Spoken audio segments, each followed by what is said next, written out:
I'm here in front of you po para i-share ko yung naging journey ko last year lang. Kung gaano po ako ka-blessed kasi nasa I Am Worldwide ako. Nakita ko po yung best product na nakapag-extend po ng life ko. Last year po, I had meningitis, bacterial meningitis. Meron po bang nakakaalam or familiar? Hindi masyado, di ba? Hindi kasi masyadong common. Anyway, to give you an idea po, bacterial meningitis or meningitis is one of the critical illnesses na pwedeng magkaroon ng isang tao. Wherein, sabi po sa studies, 2 to 3 lang out of 10 yung nakaka-survive. And I am very blessed po dahil isa ako sa 2 to 3 na yun. Ayan. Ito po yung itsura ko last February 12, 2018. Nung dinala po ako ng hospital around 2 a.m. noon, balikan ko lang po yung 2 days bago ako dalhin sa hospital. Since wala po kaming medical background ng husband ko, I'm an accountant by profession. Husband ko is an IT. So wala kaming alam kung ano nangyayari sa akin. Kasi nung 2 days before, nagkaroon po ako ng mataas na lagnat. On and off na lagnat. So kung iisipin yon, akala namin trangkaso lang. Anong symptoms ng trangkaso? Mataas na lagnat, nag-chills, masasakit yung mga kalamnan. Yun po yung nangyayari sa akin. And then, second day po nun, February 11, mga around 11 p.m., nung after namin mag-dinner ng husband ko, sabi niya sa akin, bumalik na ako para magpahinga. Ngayon, nung nakahiga na po ako, sobra po yung pag-chills ko nun, sabi niya sa akin, i-sponge bath kita. Ngayon, nung nandun po ako, nilalagyan niya ako ng bimpo, sabi ko, wag malamig. Yun po yung last words na nabanggit ko sa kanya na naalala ko. Nung bumalik po siya sa room namin, ang nangyari na po sa akin, umuungol na po ako. Nakangiwi na po ako, para po akong na-stroke. And the next po na nangyari sa akin, umihi na po ako sa bed. To the point po na tumuwi na rin po ako sa bed. And then, nagsusuka na rin po ako.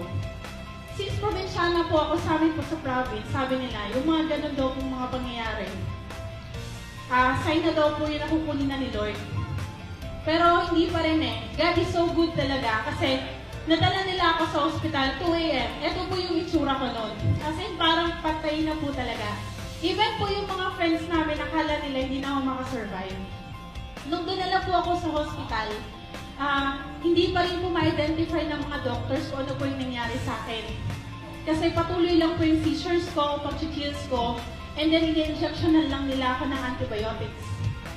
To the point na in-injection na po ako ng steroids. Ganun na po kalala yung nangyayari sa akin. And then, good thing naman po, muntik na rin po kasi akong, sige po, next slide pa rin po. Ayan, ang dami na rin pong aparatos na nilagay sa akin. Muntik na rin po akong lagyan ng tubo at ipasok sa ICU. Pero God is so good kasi hindi niya po inalaw kasi nakapag-respond po ako agad. And then, di ba po dinala ako ng 2 a.m. sa hospital. Kasi po, 4 p.m. the same day, nakausap na rin po ako agad. Ganun po kabilis yung improvement ko. So, sabi po kasi nila, even po yung doctor ko, na-amaze po, divine healing daw po yung nangyari sa akin. Kasi normally po ang case ko, it's either 2 to 3 months bago makarespond or abutin pa ng 6 months bago po makausap, makarespond yung patient na ganito yung condition. Sa akin po, less than 24 hours. Ang maganda po, no, ang nangyari po kasi sa akin, simple UTI. Sobrang taas po ng UTI, kumalo po sa blood yung infection, naging sepsis. And then yung infected blood po, umabot sa brain, kaya po ako nag-shutdown. Ganun po yung nangyari sa akin. Ayan, ito po yung diagnosis sa akin, bacterial meningitis. Sige po. So, kung makikita nyo po, ayan, gruging-grugi po, parang pangit, diba? Masyado po kasi ako nabugbog sa gamot, yung mga in-injection na po sa akin. Kasi steroids na eh, sobrang taas na po talaga. Sige po. Ayan. Ito naman po yung isang maganda po na nangyari sa akin. Sinasabi ko po siyang maganda, for me na lang, para tignan na lang yung bright side, diba? Since meron po kasi akong NGT for 2 days, yung food po, in a liquid form, pinapadaan siya dun sa NGP. Hindi ko siya matake. So, ang ginagawa, pag nilalagyan ako ng food doon, nilalabas ko rin siya. So, akala ko po, nagugutom lang ako. Second day, February 14, nung dinalo na po ako ng doctor ko, chinecheck niya po ako noon. Sabi ko sa kanya, Doc, nagugutom na po ata ako kasi parang naduduling po ako. Sabi ko. Ngayon, sabi ng doctor ko, check na, sabi niya, ganyan. Naduduling ka nga, sabi na sa akin. Anyway po, sabi ng doctor, hindi ko pa ma-determine for now kung temporary yan o permanent. Pero isa lang yung sigurado, nangyari yan or effect yan, nangyari sa akin, yung bacterial meningitis, which is, ayan, yan na po yung sura ko nun. Sige po, next pa rin po. Ayan. Mga babae, kilay is life, tama ba? Pero try mo kayong magkilay na nakasarado yung isang mata. Try nyo lang din. Ang hirap kaya, di ba? Pero still, kilay is life. Next po. Ayan. Simula po nung tinanggal yung NGT ko, yung husband ko, pinatake po ako ulit ng barley. Yun po yung reason kaya sobrang bilis po ng recovery ko. Sa picture po na to, kilay is life, yes. Pero barley is lifer. Diba? So, tinake ko pa rin po talaga continuous yung barley. Ang ginagawa po ng husband ko, morning and night. Morning bago po ako injection na ng mga antibiotics, and then night po bago matulog. Yun nga lang po, one time, nung na-visit po ako ng nurse ko, nakita niya yung box ng barley dun sa table namin. Sabi niya sa amin, Sir, dun sa husband ko, kung meron po kayong pinapatake na gamot or anything na hindi po recommended ng doctor nyo or ng doc ni doc, please pakistop po. Kasi baka magkaroon ng complication. Eh since matigas yung ulo namin mag-asawa, secretly, patuloy namin tinitake or patuloy kong tinitake yung barley. Good thing naman po, ang bilis ng recovery ko. Ito, I think this is 6th day ko na after kong dinala sa hospital. Sige po, continue po. Ayan. Isa pa po, pakisabi ulit, good news! Ayan. Sa case ko po kasi, sabi nila, bago ka makalabas ng hospital, pwede kang umabot ng half year. Pag nakalabas ka ng hospital, it's either coma ka, bedridden ka, gulay ka, at napakarami mong maintenance. Sa akin po, 11th day, cleared na po ako sa meningitis. 11th day po ako nakalabas ng hospital. Alive and kicking, duli nga lang, pero alive and kicking. Nakakatayo, nakakapaglakad, normal na pong nagagawa. Yan po ako nun. Imagine, ninala po ako ng February 12, lumabas po ako February 23, 2018. Sobrang bilis po. Ayan, yung aking supportive husband, nakala ko mambababae na. Sige po. Next po. Ayan. Ito na po yung itsura ko. First Sunday, nung lumabas ako ng hospital. Next slide. Next po. Sige po. February 25, if I'm not mistaken. Ayan, may date. February 25. Mukha na po bang normal? Hindi pa rin kasi yung mata. Pero po, lagyan nyo lang ng shades. Mukha na bang normal? O, pwede na, di ba? So, medyo natatanggal na yung security ko na hindi naman bababae yung asawa ka, di ba? Sige pa. Ayan.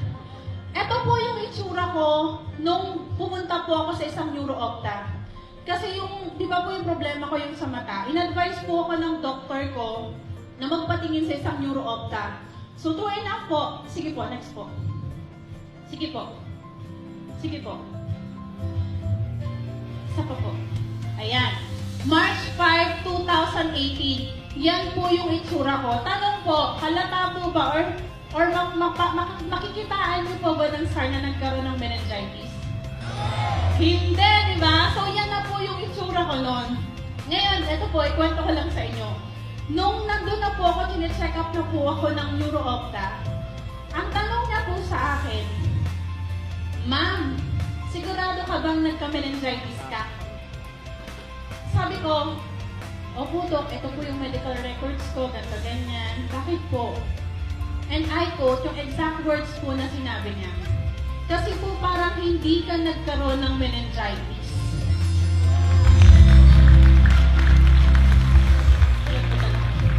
Sige po, continuous po. Ayan. Eto na po yung itsura ko. Sige po, may dates po yan. March 7, 2018. Would you believe po, nagtotok na po ako niyan. Totoo po, nagtotok na ako niyan. Kasama ko po si Mentor JC. And then, ito po, next po, March 9, 2018. Less than a month. Simula po nung nadala ako sa hospital. Yung itsura ko po nung dinala ako sa hospital, na na-stroke, mukhang na-stroke. Yan po yung nangyari sa akin all throughout the day po na nagtitake din po ako ng barley. Continuous po yan. Sige po. Ayan. Taray, naka-red lipstick na. Oh! Sige po. Date. March 10, 2018. 2 days po bago ako dalhin ng hospital. Pero 1 month nung simula pong magkaroon ako ng lagnat. Iisipin niyo po bang naging critical po yung karamdaman ko? Isipin niyo? Hindi, diba? 6 na ulit. O, diba? Sige po, next po. Ayan. Next po. Sige po.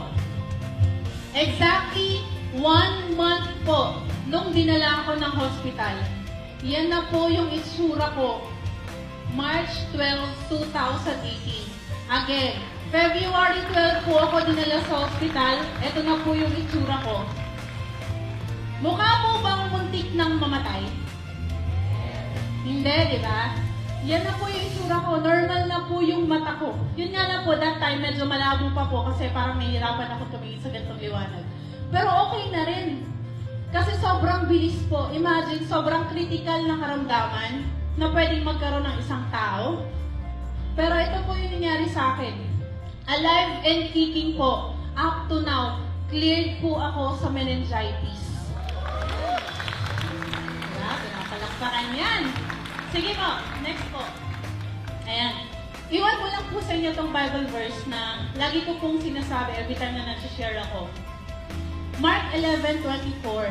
Therefore I tell you, whatever you ask for in prayer, believe that you have received it and it will be yours. Nung po kasing time na dinala ko sa hospital, nung February 12, even po yung mga friends ko na nagdala sa akin sa hospital, akala po nila, mawawala na ako. Yung itsura ko yun, wala na. Kasi even po yung doctors, kapag tinatanong ng husband ko, hindi siya masagot. Pero, isang tao lang po yung naniwala at nag-claim, nag-pray na hindi ako mamamatay, hindi ako mawawala. Yun yung asawa ko. Inas niya kay Lord na huwag akong mawala kasi alam niya pakakasalan niya pa ako.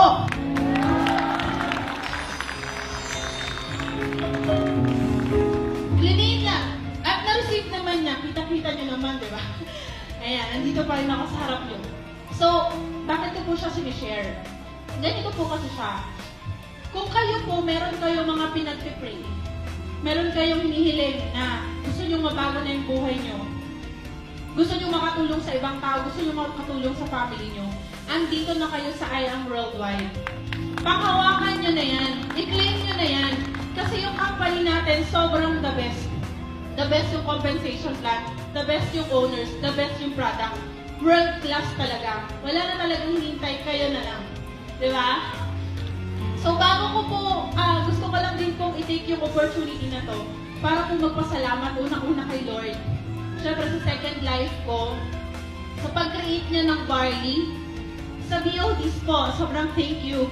And most especially po kay Miss Maritoni Fernandez, na ginamit ni Lord para makilala natin lahat yung world-class barley na meron tayo at patuloy kong ginagamit. Thank you po.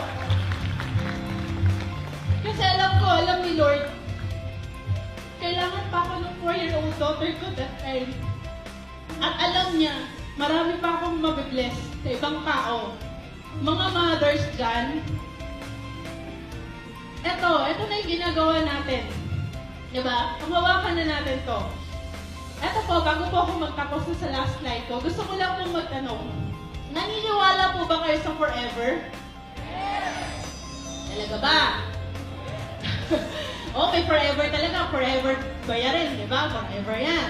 O yung iba naman, siguro yung mga bitter dyan, walang jowa. O di kaya, iniwan ang jowa nila, kaya walang forever, di ba? Pero po, dahil sa nangyari sa akin, naniniwala na po ako na may forever sa Barley! Next slide po! Ayan!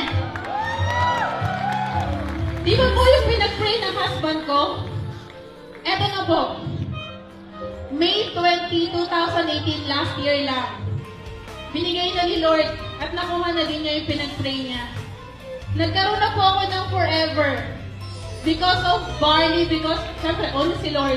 Pero because of the barley, kasi kung hindi ko po nalaman yung barley, sa critical po na kondisyon na nangyari sa akin, malaki po yung possibility, wala na po ako ngayon sa harap ninyo.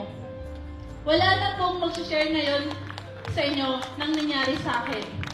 So ako po, living testimony kung gaano ka-powerful, kung gaano kaganda, at kung gaano ka-world class yung pure organic barley natin na nasa simpleng green box lang. Diba? Last words po. Nasa best company ka na. Nasa best owners ka na. May best products ka na. Panghawakan mo yan. Again, my name is Joyce Ann Villafuerte Urban, MVP Dynasty.